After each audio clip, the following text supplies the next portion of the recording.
القصة بتبدأ مع بنت اسمها سيري. أول حب في حياتها ضاع فجأة، ومن يومها قفلت قلبها وقالت الحب مش ليا. لكن لما قابلت أجمل ولد في المدرسة قررت تكسر كل مخاوفها وتغير نفسها عشانه. بس المفاجأة إن الشخص اللي خطف قلبها فعلا ما كانش هو. وهي صغيرة عندها حوالي 5 سنين كده قلبها وقع في ابن عمها، راحت معترفة له على طول إنها معجبة بيه جدا وهي لسه شبر ونص كده. والطفل المسكين فضلت وراه لحد ما هو كمان قال لها طب ماشي أنا كمان بحبك. كان وقتها مجرد عيال بيلعبوا وأصحاب جدا. كبروا شوية وسيري بقت شايفة إن العلاقة دي مش هتنفع تفضل مجرد صداقة كده على طول. قالت خلاص لازم أخطو خطوة جد. بعتت له رسالة وقالت له بوضوح إنها بتحبه فعلا، والجميل كمان إن هو رد عليها بنفس الإحساس واتفقوا إنهم يبقوا مع بعض. تاني يوم على طول الولد انتقل من المدرسة ومن المدينة كلها واختفى من حياتها تماما. ومن ساعتها تيري قفلت قلبها وقالت الحب ده مش ليا، مش عشان كرهت الحب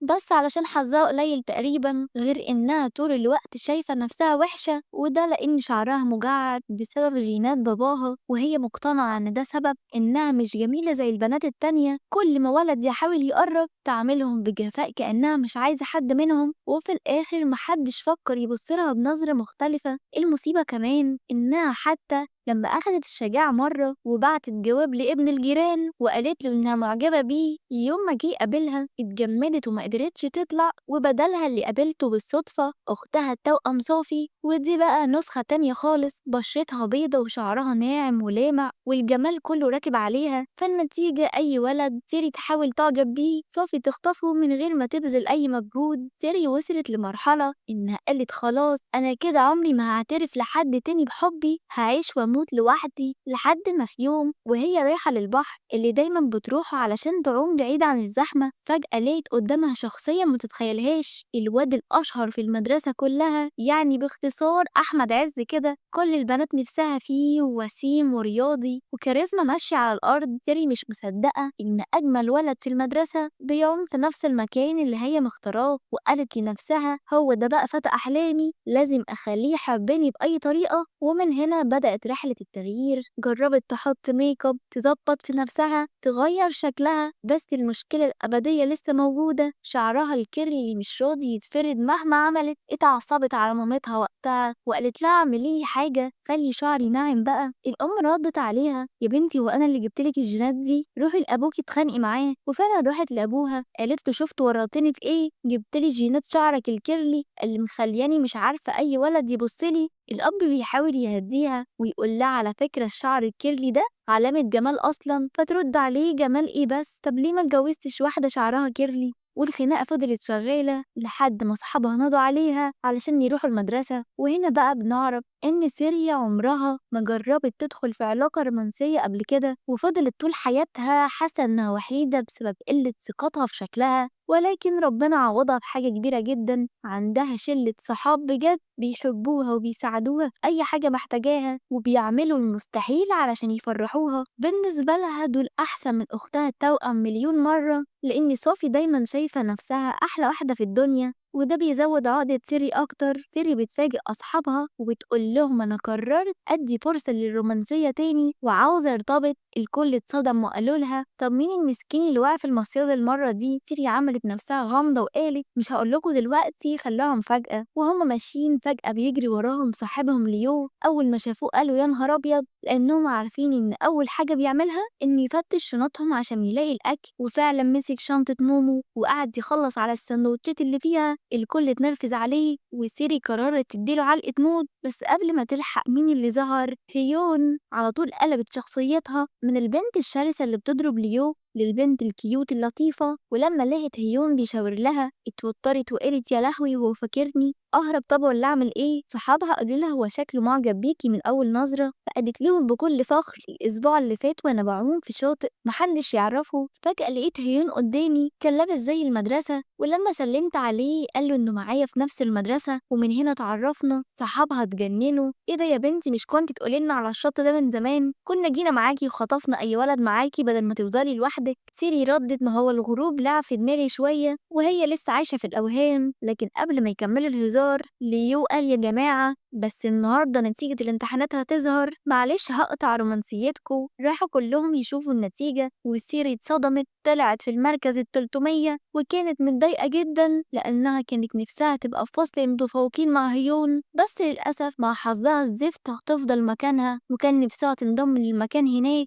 يو بيحاول يشجعها ويقول لها على فكرة أنا سامع إن أي بنت بتروح تعترف لولد من فصل المتفوقين بيوافق على طول وبيرتبط بيها. سيري ردت عليه طب يا حبيبي احنا لازم ندخل. ليو استغرب وقال لها ندخل ايه لا مؤاخذة؟ قالت له ندخل فصل المتفوقين بأي طريقة وبعدها اعترف لهيون ونرتبط وبعدها نتجوز وخلاص. وبيروحوا الفصل والمدرس مقلب وشه اللي هو عاوز يعمل نفسه لطيف وقال لهم معايا خبرين، خبر حزين وخبر سعيد، وبما اني شخص ديمقراطي هبدأ بالحزين. الطلبة قعدوا يسمعوا بتركيز. قال لهم الرحلة اللي اتلغت السنة اللي فاتت هتتعمل السنة دي. الطلبة اتجننوا قالوا له فين بقى الحزين في كده؟ دي حاجة تفرح المفروض. قال لهم هو حزين بالنسبة لي اللي هيربطني بيكم يا سنة سودا. وبعدين كمل وقال والخبر السعيد بقى ان من هنا لحد يوم الرحلة عندكوا واجبات بالجملة، واللي مش هيقدم الواجب ماينس 100 درجة. الكل اتنرفز وسيري من كتر ما هي مش فارق معاها قعدت سايبة دماغها لحد ما الجرس ضرب. في الفسحة راحت هي واصحابها على الكافيتيريا وسيري بقى قررت تعترف لهيون. قالت هجيب عصير واكتب اسمي عليه واديهوله، لكن الست اللي بتبيع العصير قعدت تضحك وقالت لها يا شيخة انتي العشرة النهاردة اللي تعملي نفس الحركة دي، حاولي تكوني كرييتيف شوية. وسيري اتضايقت جدا واخدت العصير وشربته هي. وأول ما خرجت لقيت سول البنت الكارتة اللي شعرها كمان كيرلي زيها بس بشكل أسوأ ألف مرة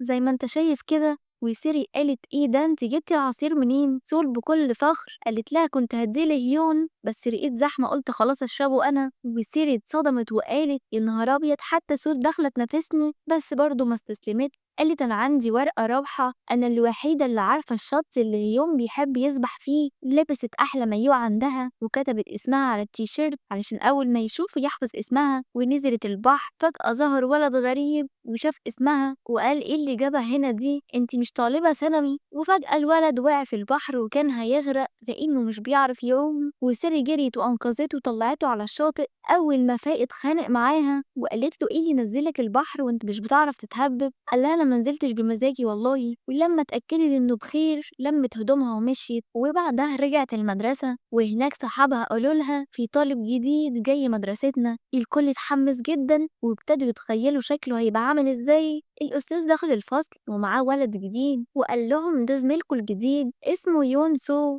وهو أكبر منكم بسنة لأنه ما دخلش الامتحانات السنة اللي فاتت. الطلبة كلهم اتصدموا لأنه شكله وسيم جدا بس في نفس الوقت باين عليه هادي، يعني مش من النوع اللي يندمج معاهم بسرعة. وساري كانت عارفة إن هو نفس الولد اللي أنقذته امبارح من الغرق، وافتكرت كمان رجله اللي اتكسرت وهو بيتزحلق. راحت له وقالت له انت الولد بتاع امبارح؟ قال لها انا لازم اشكرك انك انقذتيني. وبعدها رجعت لاصحابها عادي. طبعا اصحابها استغربوا جدا وقالوا ايه ده انتي تعرفيه منين؟ وسيري قالت الموضوع طويل وسألوها عن هيون. قالت بصراحة نفسي اعترف له بحبي بس لسه مستنية اللحظة المناسبة. ومن هنا ابتدوا صحابها يخططوا معاها ازاي يخلوها تعترف له. ومن الناحية التانية يون سو لما رجع البيت ما قدرش ينام، فضل يحلم بكوابيس انه بيغرق وبان انه عنده تروما من البحر وما يعرفش يعوم. وتاني يوم هو رايح المدرسة تحت المطر كان شايل شنطته في ايده وعكازه في الايد التانية والمشي عليه صعب جدا. وسيري شافت المنظر ده قلبها وجعها عليه، راحت جريت عليه شالت عنه الشنطة وخلته هو يمسك الشمسية. لكن الأستاذ سونج شافهم وقال لليو انت ايه يا بني ادم انت سايب صاحبتك تساعده وانت واقف تتفرج؟ ليو اتوتر وقال له لا يا أستاذ حقك عليا، أنا هساعده دلوقتي ولو عايزني أشيله هو والشنطة وكل حاجته كمان ما عنديش مانع. ووسط كل ده وسيري كانت ضيعت الدبوس اللي عليه اسمها والمدرس هددها لو ما جبتيهوش بكرة هتتبهدلي، بس هي ما اهتمتش. كل اللي في دماغها الأكل. وفي الفسحة سيري لقيت يون قاعد تايه لأنه جديد ومش فاهم النظام ولو ما جريش مش هيلحق غير الأكل البايت. فقررت تجيب له أكل هي وأصحابها وقعدوا يتغدوا معاه. اتعاملوا معاه كأنه أخوهم الكبير لأنه أكبر منهم بسنة. لكن سيري لأ، هي كلمته عادي كأنه واحد صاحبها، بل بالعكس قالت له ما تنساش إن أنا أنقذتك. وقالت له مش هتطلبي حاجة بقى لازم تعزمنا على آيس كريم. وفعلا يون وافق. أصحاب سيري كمان حاولوا يساعدوها في موضوع التاج اللي ضاع، كتبوا اسمها على واحد جديد وعلقوه علشان لو لقيت بتاعها يبقى معاها الاتنين. وهنا ليو طلع بفلسفته وقال لهم أنا سامع إن لو بنت ضاع تاجها وولد هو اللي لقاه واحتفظ بيه يبقى الولد ده معجب بيها. وسيري ضحكت وقالت له اتنيل يا ليو، هو أنا أصلا مين يعرفني غيركوا انتوا أمي وأبويا وخلاص.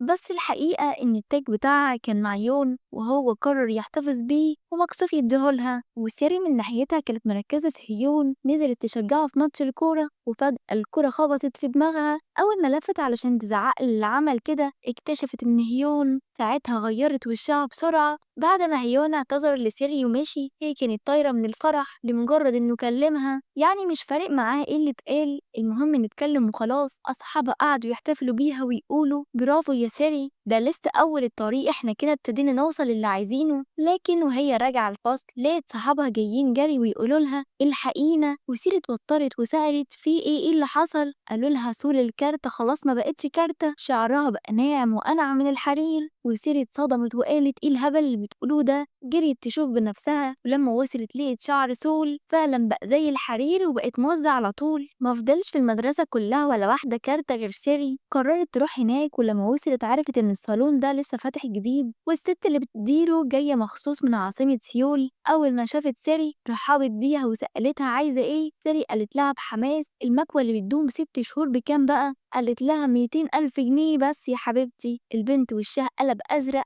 لأنها ما كانش معاها غير 250 جنيه. رجعت بيتها وفضلت تدور على أي فلوس في كل حتة ولما حسبتهم لقيت معاها 257 جنيه ونص بالظبط. وقتها يئست وقالت يا رب يعملوا عرض على قد الفلوس اللي معايا. والصدفة وهي ماشية شافت صاحبة الصالون واقفة مع يو، اتفاجئت جدا وعرفت ان يو ده ابنها. على طول جالها فكرة شيطانية، طب ما اقرب منه شوية يمكن يعمل لي خصم. استنته بعد المدرسة ومشيت وراه لحد الصالون. قالت له سمعت ان الصالون ده بتاع مامتك؟ رد وقال لها ايوه صح. قالت له طب يلا نخش نسلم عليها بس بالله عليك ما تقولهاش اننا مش صحاب. يو ما كانش فاهم حاجة ولكنه دخل معاه وخلاص. أول ما دخلوا وسيري جريت بسرعة على مامته وقالت لها ازيك يا طنط عاملة ايه؟ أنا البنت اللي عايزة تعمل شعر ستريت. وبسرعة قالت لها على فكرة أنا صاحبة يو، أنا اللي أنقذته من الغرق في البحر. يو اتصدم وقتها وقال لها انتي بتهببي ايه؟ وقال لمامته أنا ما كنتش عايز أعوم ولا حاجة، دي صدفة إني وقعت. لكن مامته ما اهتمتش بالتفاصيل وقالت لها وهي بتضحك خلاص يا حبيبتي. الست صاحبة الصالون قررت تعمل خصم لسيري بمناسبة إنها صاحبة يو وقالت لها بس بشرط تاخدي بالك من يو لحد ما يفك الجبس. وسيري بصت لها وكانت فرحانة جدا على الخصم ده. ومن اليوم ده بقت سيري أول ما تصحى من النوم تروح تغسل وشها وتروح تاخد يو من بيته تشيله الشنطة وتوصله المدرسة، أكد إنه اتغدى كويس ولما يخلص اليوم ترجع توصله للبيت. مش بس كده، لما مامته كانت بتطلب منه يوزع منشورات للصالون سيري كانت تاخدها وتوزعها مكانه. وفي مرة وهي بتوزع شافت هيون معدي بالصدفة، بسرعة جريت استخبت ورا يو علشان هيون ما يشوفهاش في الوضع ده. ساعتها يو بدأ يفهم قد إيه فعلا هي معجبة بيه. وفي يوم وهي راجعة مع يو من المدرسة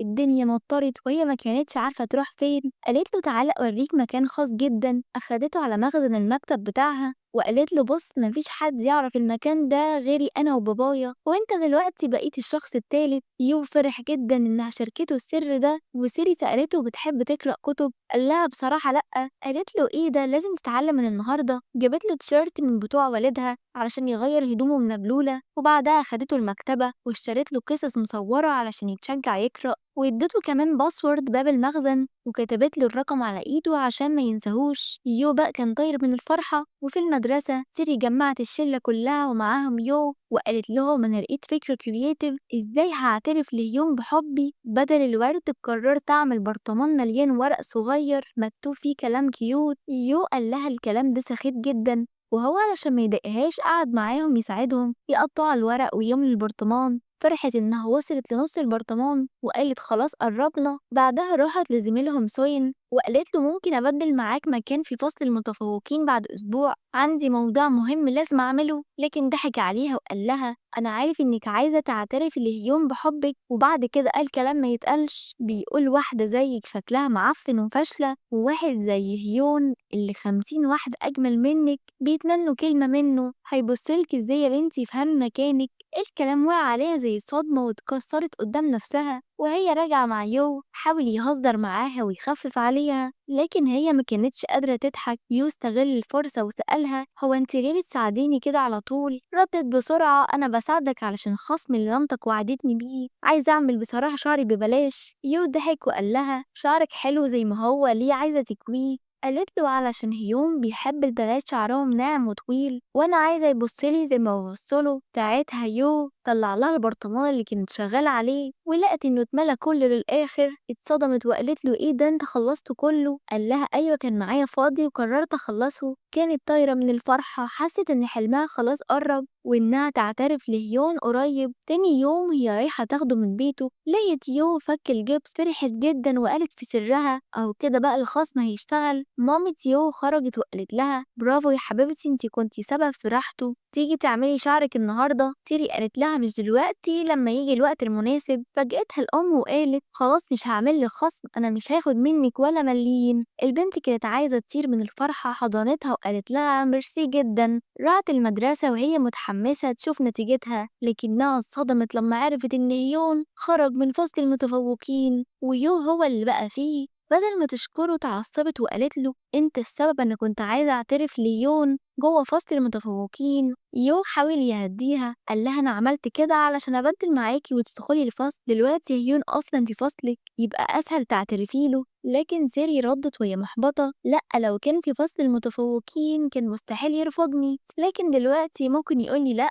رجعت بيتها مكسرة وفضلت تقطع البصل وتعيط كأنها بتفش غلها في الطبخ. وسمعت واحدة من الستات بتحكي لمامتها عن سر يو وإن أمه سابت أبوها وجت عايشة هنا، والأب كان دكتور كبير في مستشفى بس شخصيته غريبة وإيده طويلة، فعشان كده الأم اضطرت تهرب. اتصدمت بالكلام وحست شفقة أكبر تجاه يو وقالت لازم أكافئه. عزمته على العشاء في المخزن وهنا لقت باباها وقدمت يو لوالدها. الغريب إنهم انسجموا بسرعة وبقى زي الصحاب، وسيري كانت مبسوطة جدا إن باباها اللطيف الهادي حب يو وارتاح له. لما أبو سيري عرف إن يو جاب درجات عالية قرر يكافئه واداله كاميرا هدية. يو كان طاير من الفرح ومش مصدق إن معاه حاجة كده. وسيري بقى وهي رايحة المدرسة صاحبتها مسكتها وقالت لها يا بنتي ناوية تعترفي لهيون امتى؟ احنا زهقنا والله وجبنا اخرنا منك. قالت لها مش دلوقتي، لسه مستنية اللحظة الصح. فحاول افكروا وقالوا طب ما تستغلي الرحلة المدرسية اللي جاية،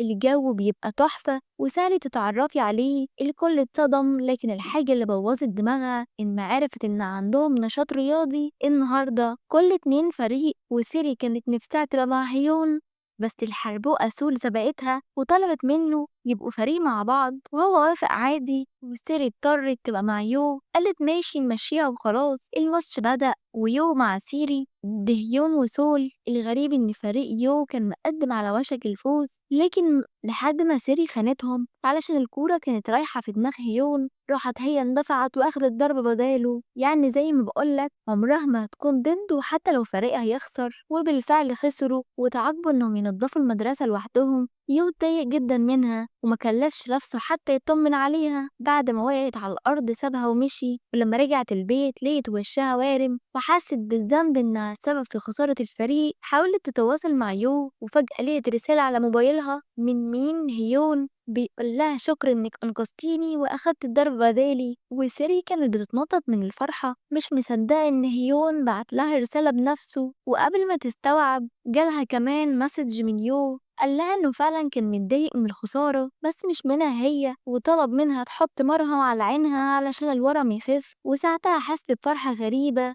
مبسوطة باهتمام يو فرحانة بمسج هيون.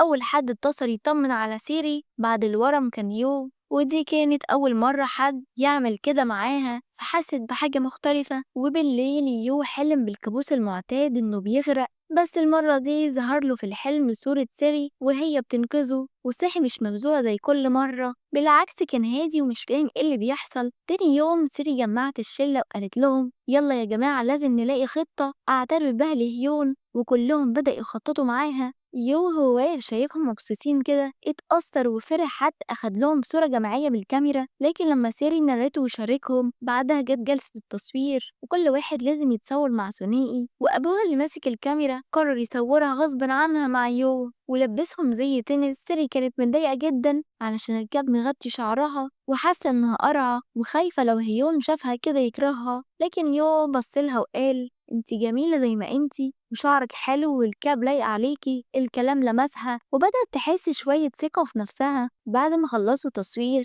سيري افتكرت إن فاضل يوم واحد بس على الرحلة اللي هتعترف فيها لهيون. راحت بسرعة لوالدة يو وقالت لها أنا عايزة أكوي شعري النهاردة، لكن الأم كانت عندها شغل كتير فطلبت من يو يغسل لها شعرها. سيري استغربت ازاي يعني، لكن الأم طمنتها وقالت لها ما تقلقيش هو شاطر جدا والزبونات كلها بتحبه.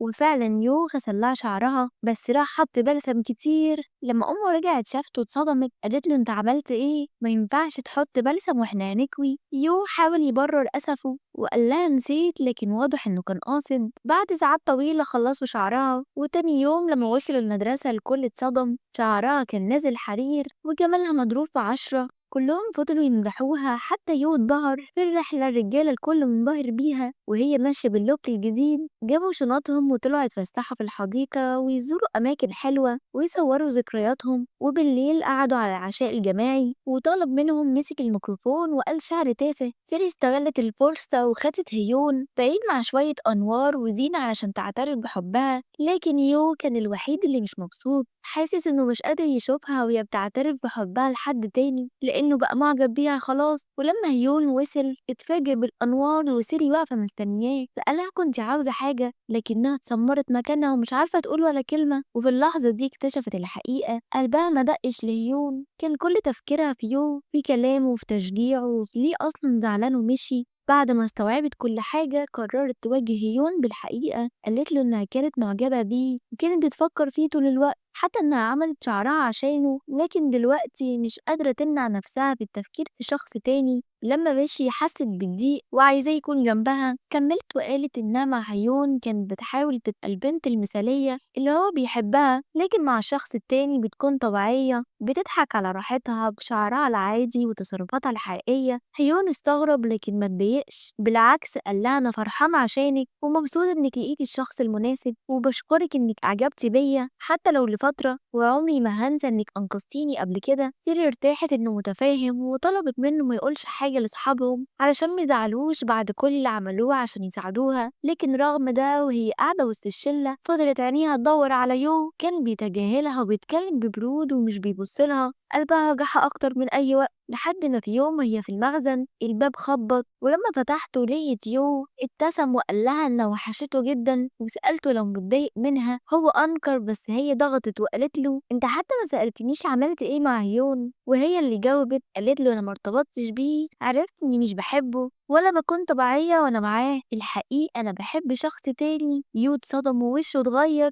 بس مقدرش يخبي فرحته، وهي فهمت إن الغيرة اللي كان فيها معناه إنه معجب بيها. فرحت جدا لحد ما شافته بعد كده بيتكلم مع سول وبيضحك معاها. قلبها وقع في رجليها وقالت يمكن كنت عايشة في وهم وهو شايفني مجرد صديقة، بس الحقيقة إن يو كان مجهز لها مفاجأة. راح لها البيت وهو شايل علبة حلاوة كبيرة بمناسبة اقتراب الامتحانات. فرحت جدا وسألته عن سول، قال لها احنا بس صحاب، هي بتروح صالون مامتي كتير. ارتاحت شوية وهو ودعها وقال لها موفقة في الامتحانات. تيري شدت حيلها في المذاكرة وقررت تنجح علشان تبقى واثقة في نفسها قبل ما تعترف ليو. وخلصت الامتحانات وطلعت النتيجة ونجحت فعلا. وفي آخر يوم في المدرسة اجتمعوا كلهم وعزموا الأستاذ سونج وقضوا وقت حلو جدا. بعد الحفلة يو استأذن وقال أنا عندي حاجة لازم أعملها، وسيري مشيت برضه وقالت مش فاضية. وبعديها مشيوا هما الاتنين لحد ما الشلة شكت وقالت هو ايه الحكاية، في حاجة بينهم ولا ايه؟ لكن يو خدها على البحر في نفس المكان اللي اتقابلوا فيه أول مرة وهو كان بيغرق.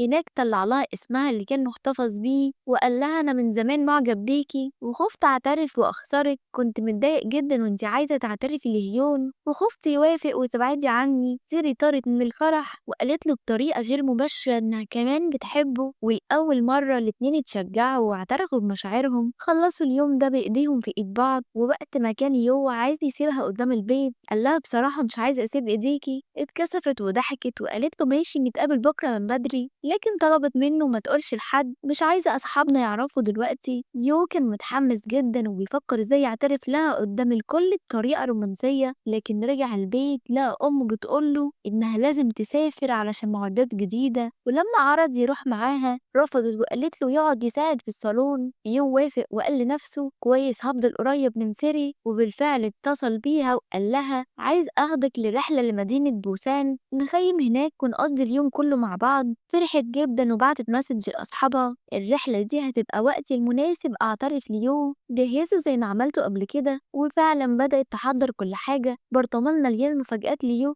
ورسالة فيها I love you وأكل كتير وأغاني رومانسية. بعد ما وصلت للشاطئ وجهزت المفاجأة مع أصحابها فجأة جه يو اتصال وصدمها بخبر إن والدته في المستشفى. اضطر يجري ويمشي وملقتش قدامها غير إنها تلغي كل حاجة. طلبت من أصحابها يلموا كل شيء بسرعة. أصحابها وقتها طمنوها وقالوا لها مش مهم لما يو يرجع بالسلامة نعيد كل حاجة من الأول. يو كان في قمة توتره، راح المستشفى يلاقي والدته في العناية المركزة وهناك واجه الصدمة الأكبر، والده واقف مستنيه. اتضح إن والدته ما كانتش رايحة تجيب معدات زي ما قالت، لكنها راحت له وهناك حصلت مشكلة كبيرة انتهت بدخولها للمستشفى. الأب استغل الموقف وبدأ يتنمر على يو وقال له انت فاشل زي أمك ومهما حاولت مش هتفلح وهفضل وراك.